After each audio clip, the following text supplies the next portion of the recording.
All right, today we're going to talk about one of the biggest, most intimidating ideas in all of physics, relativity. But I want you to forget the complicated equations and the mind-bending paradoxes for a minute. We're going to come at this from a totally different angle, one that makes the whole thing feel surprisingly intuitive. And it all starts with a couple of simple questions about things you see every day. So, think about this for a second. When you're in your car and you look down at the speedometer, what is it really measuring? You'd probably say it's measuring how far you've traveled down the road, divided by the time that's passed on, I don't know, some clock on a nearby building. But what if that's not what's happening at all? And okay, here's another one for you. If you were to drop your phone, and please do not try this at home, the little accelerometer inside it, the chip that senses motion, would actually read 0 the whole time it's falling.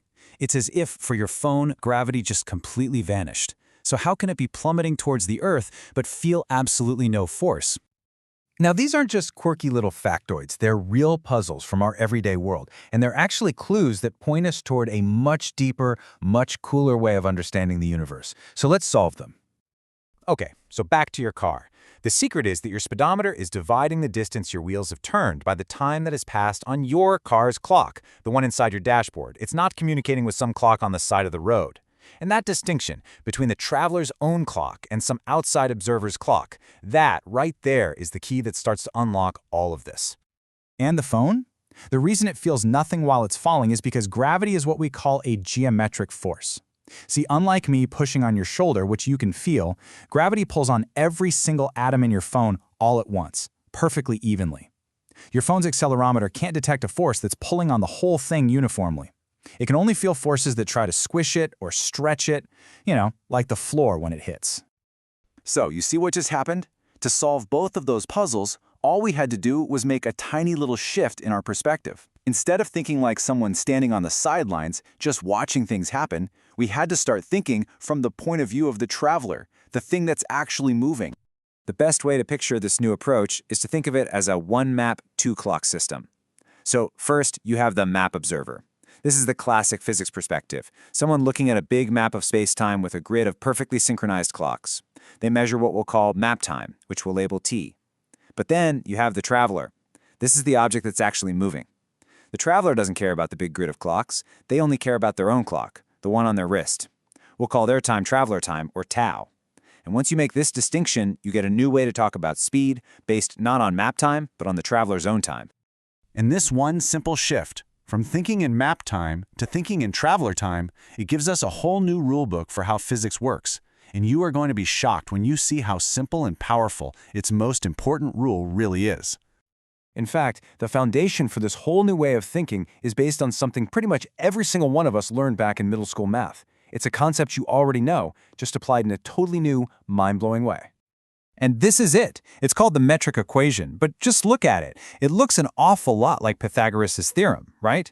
Only instead of connecting the sides of a triangle in space, it connects an amount of traveler time, tau, with an amount of map time, t, and map distance. And here is the absolutely crucial insight. Just like the length of a yardstick is always a yardstick no matter how you term it, the amount of time that passes on a traveler's own clock is a fundamental, rock-solid quantity that every observer, no matter how they're moving, can agree on. This one little equation, it's our map for all of space-time. So what's the payoff for thinking this way? Well, just look at this. The standard textbook formula for momentum and relativity has that complicated little gamma factor in there. It works, but it's kind of clunky. But the moment you use the traveler's own velocity, what we call W, the formula just snaps into place. It becomes P equals mw. It looks exactly like the simple, beautiful formula Newton gave us. The physics didn't change. We just found a much smarter, more elegant way to look at it. Now, this whole traveler's point of view isn't just a neat mathematical trick to make formulas look prettier. It genuinely unlocks an intuitive grasp of some of the most extreme physics in the entire universe, from epic journeys to distant stars, all the way down to the tiny explosions inside a particle collider. For instance, imagine we wanted to plan a round trip to a star. Using this traveler-centric way of thinking, we can map out the whole thing with a constant, comfortable 1g of acceleration. That's the same force you're feeling right now just sitting there. We can then easily calculate exactly how much time would pass for the astronauts on board compared to the hundreds or thousands of years that might pass for everyone they left behind on Earth. It stops being a paradox and just becomes a travel itinerary. And this way of thinking isn't just for massive scales. It works just as well at the absolute smallest scales imaginable. It actually gives us a really visceral way to understand why something like the Large Hadron Collider is so incredibly powerful. Get this, when two protons are speeding towards each other in the LHC, from our perspective in the lab, they're moving at just a tiny fraction under the speed of light. But from their perspective, using their own internal clocks, their combined proper velocity is an unbelievable 6,929 light-years per traveler year. Think about that. In a single year of its own existence, that particle travels a distance that would take light thousands of years to cover.